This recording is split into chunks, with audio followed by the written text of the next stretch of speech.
Good afternoon. I first wanted to thank the Regional Tibetan Women's Association of New York and New Jersey for organizing this very important conference. You guys are a really good team, and this is exactly the kind of work that I think those of us who care about women's empowerment and gender equality need to be doing more of. I'm very hopeful that this conference is only the beginning of the collaborative work that we can do together as we embark on this journey to empower ourselves and other Tibetan women. So for today's discussion, I was originally tasked with the responsibility of looking more deeply and carefully into the opportunities and challenges of empowering Tibetan women in diaspora. The way they explained it is women who live outside of Tibet, India, Nepal, and Bhutan. Tibetans, as many of you will know, live in over 30 different countries around the world, and we all have our unique sets of circumstances and realities within which we situate our lives. So, and many of us did move to the country as an adult, some of you with young children in tow, to build a new life in a new country, to provide better opportunities for your sons and daughters. And those families overcome challenges that I couldn't begin to fathom. So I will not stand here today and pretend to know what's going on with Tibetan women in all 30 countries around the world and prescribe solutions on how to empower them. That is not what I want to do. Instead, what I hope to do today is to ask a series of questions to examine gender roles, responsibilities, expectations, and stereotypes as it is currently practiced in the Tibetan society, and to encourage all of us to collectively reimagine how gender could be different. I want to begin by telling you a story about a conversation that I had a few years ago with an older Tibetan woman. She had heard me talk about women's empowerment and gender equality on a couple of different occasions, and she approached me one day with this really confused look on her face. She asked me why I was speaking out about gender equality when in reality, genders are equal in the Tibetan community. She asked, what are Tibetan women lacking in? She said. And I must add that she was asking all these questions from a very genuine and sincere place. So naturally, we entered into a discussion about gender expectations, gender stereotypes, and how it holds both men and women back. And after a while, we started talking about the role of women in Tibetan Buddhism and how nuns at the time were not allowed to pursue Geshe-ma degree. Now, for those of you who may not know, Geshe-ma degree is the highest level of training in the Gelugpa school of Tibetan Buddhism. The Geshe-ma examination is a highly rigorous process that takes up to 4 years, with examinations lasting 12 days each time. Candidates have to take both oral and written exams, and this is not including the 17 to 20 years on average that you have to study Buddhist text to even qualify to take the exams. So anyways, when I shared with the older women that I thought nuns should have the same right to earn Geshe-ma degrees as monks have had for centuries to earn Geshe degrees, which is the male version of Geshe-ma, she looked at me genuinely perplexed and asked if there was even a single Tibetan nun out there who could pass this test even if the opportunity was there. I remember being shocked at her inability to imagine a single Tibetan nun who could pass the Geshe-ma exams. But what my conversation with these older women illustrated for me is the tragic ways in which we internalize the expectations that society places upon us just because of our sex. It renders us unable to fully recognize our own abilities and strengths, and the abilities and strengths of other women. Prescribing gender roles and responsibilities constrains our ability to think openly and to dream freely, and we go about setting these strict parameters around what is possible. It limits our imagination and inhibits our understanding of our own capacities and capabilities. So while I know that we still have a long way ahead of us to attain genuine gender equality, I acknowledge the significant ways in which there has already been a shift in the right direction, at least in the way that we talk about gender within the Tibetan community. This reframing of discourse around gender is clearly visible already within various segments of the society, be it the Tibetan parliament, be it social media, within the religious community, etc. And recently, when Sekong Lobsang Sengela was assembling his current kashak, there was a noticeable call from various parts of the society to include women in his kashak as well. I don't know that such a demand would have been placed on Sekong a decade or so ago. And individuals who voice their opinion on these issues those who call out and push back on patriarchal social values and practices, groups like RTWA New York and New Jersey, the Tibetan Feminist Collective, all of those groups have played a critical role in bringing about this positive change. But we should never be complacent in the gains that we have made as gender activists. But we should continue to push in different ways to make the Tibetan society a truly equal society, a society where you are not judged by what reproductive organs you have. We, as a community in exile, have already begun to recalibrate societal norms and expectations along gender lines, and we need to continually be pushing this envelope. But before I get to the specifics of things that I think need to happen for us to make further progress on women's empowerment, and it won't be an exhaustive list by any chance, I thought it was first of all very important for us to clarify what we mean by the terms gender equality, feminism, and women's empowerment. If I can do a quick audience poll here, and this is not to call anyone out, but just an experiment to perhaps help illustrate a point. Could you please raise your hand if you self-identify as a feminist? So, okay. So that's about, I think, 15 or so of you. Now, can you raise your hand if you believe in the equality of men and women, socially, politically, and economically? So there's a lot more of you who raised their hand in the second question. But actually, believing in the social, political, and economic equality of all sexes makes you a feminist. But I understand that there is a general tendency to shy away from this term. We shy away because of the baggage that the word carries. We shy away because the image that this word conjures in our minds is that of a woman who hates men, a woman who hates makeup and high heels. Feminism and feminists are described so much in the popular imagination by what we stand against and not enough by the values that we stand for. So let me tell you at this point about another conversation that I had recently with another Tibetan woman. She had grown up in Tibet and she still had a lot of family members there. She talked about the pride and joy that her mother and sisters feel when they cook for the family. She said they were truly happy to take care of their house, take care of all the household chores that is expected of them. They're happy, she said, to be the last ones to eat. And if anyone were to insist for them to sit at the front of the table or eat before their family members, she said there was no way that they would do it. And although she never said it outright, what I took away from that conversation was that she feels the way feminism and women's empowerment is being defined in the Tibetan discourse at the moment does not recognize the contributions and challenges of those women who didn't have the same educational or employment opportunities as the rest of us. It was almost like she felt that the outspoken Tibetan feminist looked down upon women like her mother and sisters. And I remember having two very distinct reactions to what she had said. First, the Tibetan feminist movement and those individuals who are at the helm of driving this movement forward must do a better job conveying our message of feminism and women's empowerment. Feminism is never about looking down upon another woman. It is not about judging other women for functioning within the parameters of their lives. Women's empowerment cannot be narrowly defined by how much education someone has or what kind of job that person has.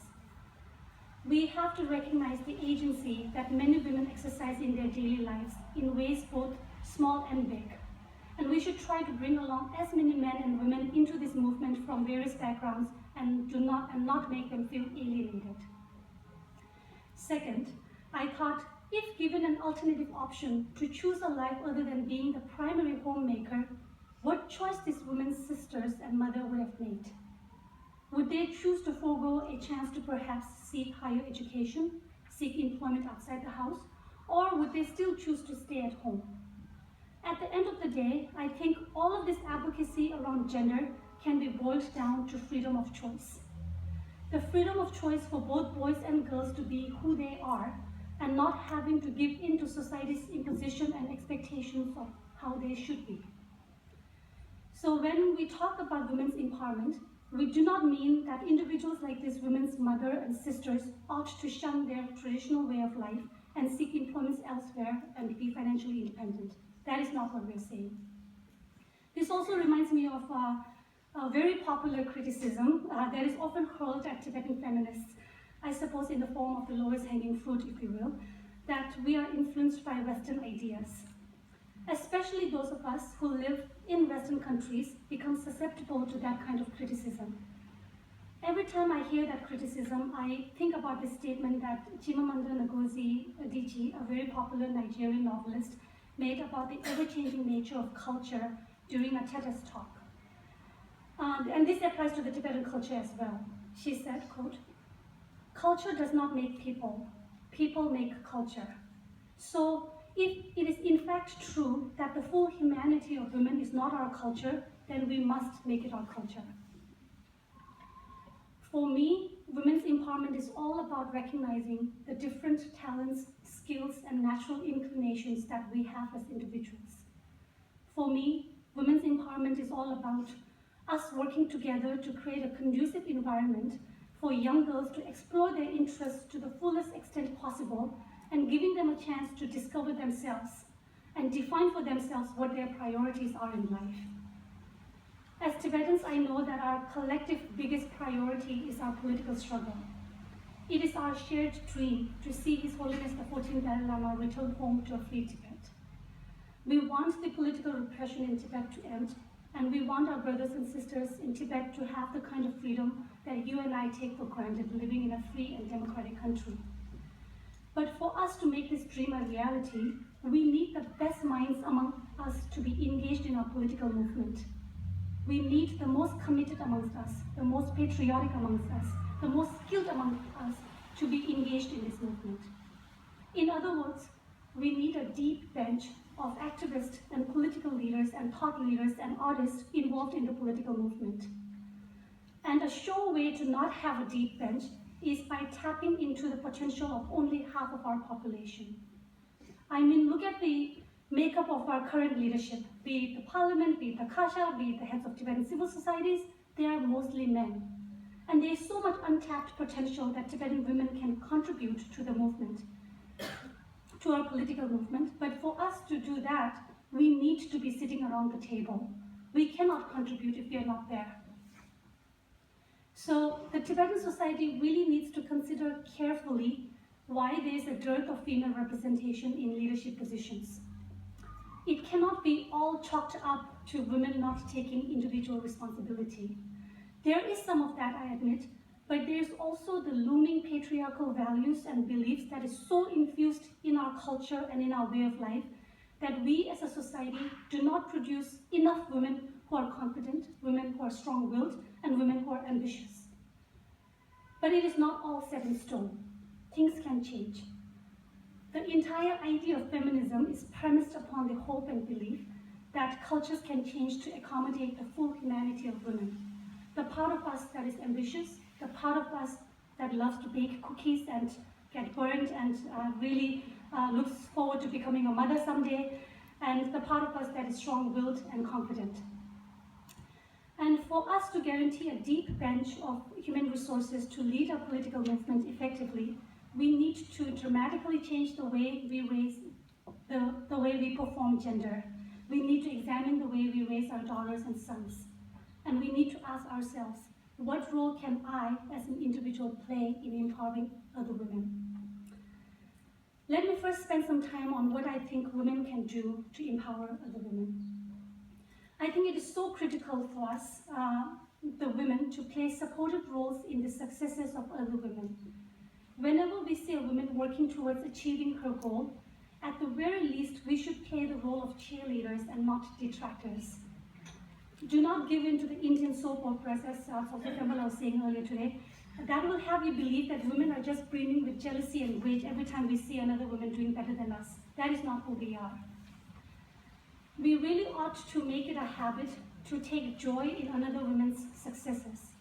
And I say this because you will notice that sometimes women tend to be really tough on other women. On some occasions, we not only subscribe completely to the double standard that the society levies upon us, but we also go out of our way to hold other women to this double standard. We just need to completely stop doing that. And whenever possible, for those of us who may be in a position to assist another woman, especially in terms of advancing their careers, we really need to be willing to spend our social and political capital in helping them out. If a younger woman is interested in entering the field of studies or work that you occupy, take the time to meet with them. Sharing with them your experiences, your insights, and providing some guidance, some words of encouragement, checking in with them occasionally, all of that will surely go a long way in empowering younger Tibetan women. A tradition that I really wish we can cultivate in the Tibetan community is that of older and more experienced women taking some promising younger women under their wings and acting as their mentors. Obviously, there's a variety of things women can do to empower other women, but for our society to produce more empowered women, the partnership and engagement from men is indispensable. Men play very significant roles in our private lives as our fathers, as sons, husbands, brothers, etc. I think the most important thing that Tibetan men can do at this point is to make a conscious effort to be more sensitive about how gender prescriptions affect both men and women.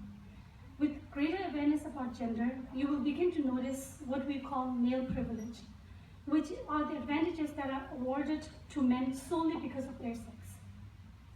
You will also begin to notice the implicit biases held against women by both men and women, and how they can be powerful obstacles for women's empowerment. Educating yourself about gender takes time, it takes effort.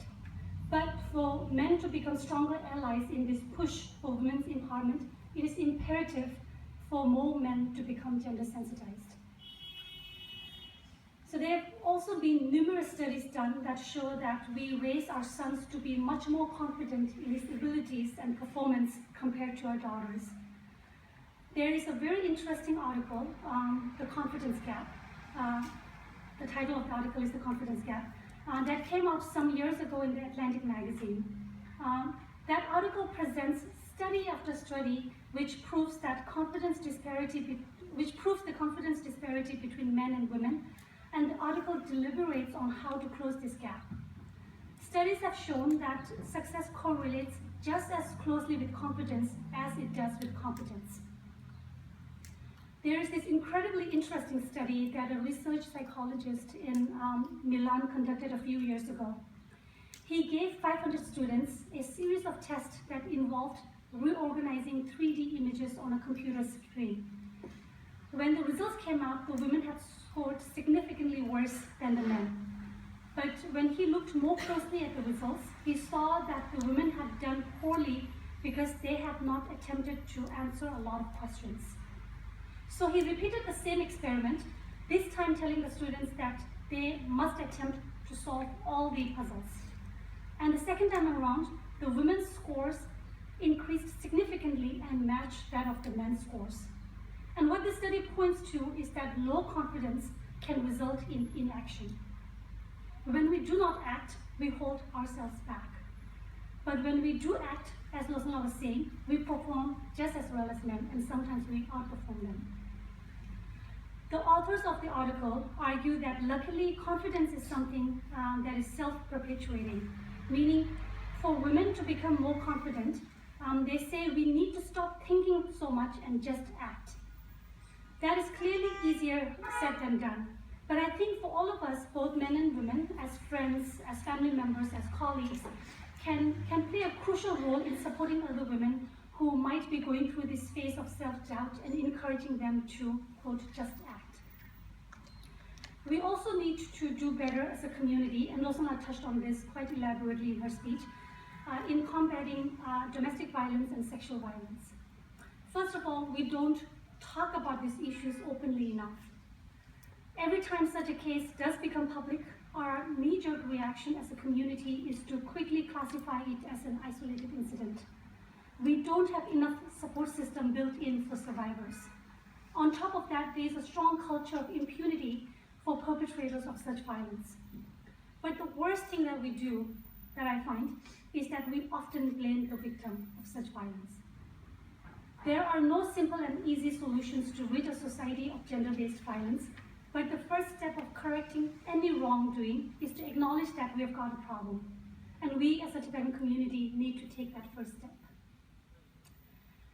So His Holiness the 17th Gyalwa Karmapa Rinpoche, who has been a very staunch supporter and a wonderful advocate for women's empowerment and gender equality, has devoted an entire chapter on gender identities in his book called The Heart is Noble. I strongly encourage all of you to read it if you haven't already. In the book, he talks about how gender is nothing more than a socially constructed identity and how gender tends to define our place in the world and deeply inform our life experiences. He said because of our gender prescription, we can end up feeling boxed into a particular role in life.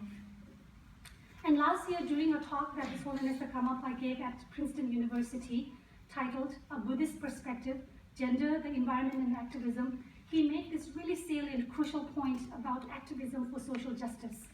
He said, and I quote, "Our aspiration for social justice can never be a lonely one. It must be one that is cultivated in community. They require the fellowship, the company, the support of other people who share the same goals and have the same concerns and motivations. By embracing community and fellowship in our aspiration, we will no longer feel ineffective or powerless." And I believe that many of us who are gathered here today belong to this fellowship of being gender activists. We have similar concerns about women's empowerment in the Tibetan community, and we have a shared vision of a Tibetan society where men and women are truly equal in every sense of the word. We require one another's support and company, and I want to thank the RTWA New York and New Jersey one more time for bringing all of us together and creating this space and opportunity to discuss this very important issue. Finally, I want to end here today by going back to the question that the older Tibetan women had asked me about whether or not there was a single Tibetan nun who could pass the Geshe-ma exams. Well, her question was answered soon afterwards, when the historic decision to allow Tibetan nuns to sit for Geshe-ma degree was made in May 2012. The decision was made at a conference that included representatives of the Karma community, including nunneries. And as of July 2016, earlier this year, 20 Tibetan nuns sat for their fourth and final year of Geshe-ma exams, and all 20 of them passed. So they are due to formally receive their degrees from His Holiness the Dalai Lama and in a special ceremony sometime later this year. Whenever I think back on this conversation that I had with the older women, I'm struck by how, for a woman of her generation, the idea of a Tibetan nun passing Geshe-ma exams was almost unimaginable. And for you and me, it is something to celebrate. But for the next generation of women, it will be something that they take for granted. And that, to me, is indicative of the positive change in how we, the Tibetan women, are beginning to view ourselves. We need to continue on this progressive path so that the women who are younger than us won't have to doubt their abilities so much and can grow into confident, strong-willed, and empowered Tibetan women. Thank you.